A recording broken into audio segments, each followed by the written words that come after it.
yang tepat.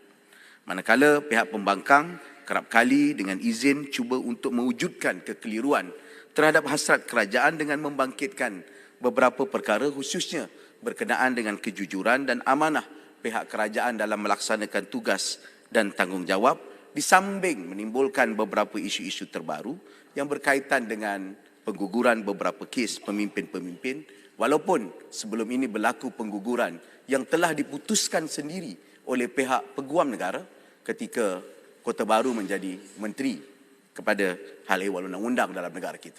Malahan dalam kenyataan yang melibatkan 46 kes yang digugurkan, beliau secara jelas menyatakan ia ada dalam konstitusi negara dan ini hak kepada menteri ataupun kepada peguam negara.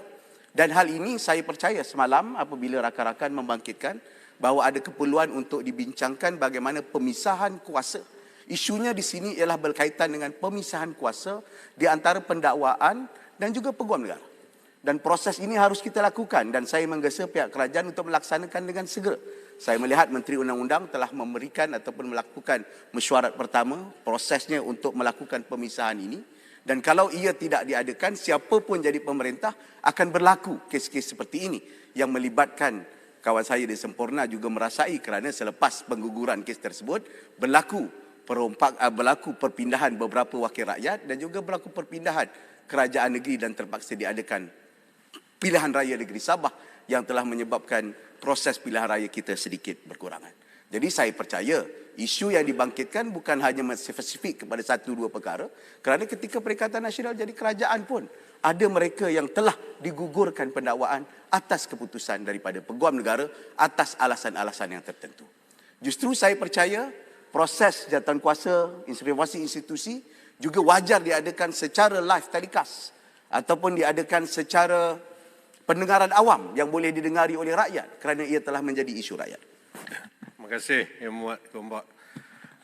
Sekejap tadi Yang Berhormat telah menyebutkan di satu masa dulu juga ataupun sebelum daripada ini di dalam pendakwaan kes-kes mahkamah ada kes-kes yang telah diberikan pengguguran kes itu di peringkat DNAAA.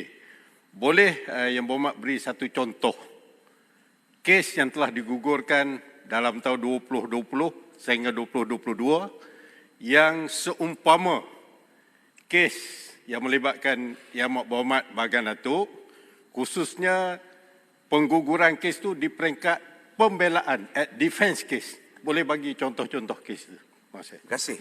Mungkin keadaannya tidak sama secara spesifik. Tapi kalau kita lihat, sabar.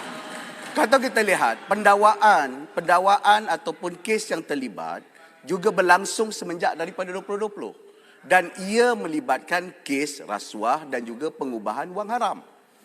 Dan selepas daripada itu, maksud saya, isu yang kita nak bangkitkan di sini bukan dibangkitkan tentang soal kes yang melibatkan prima facie dan sebagainya.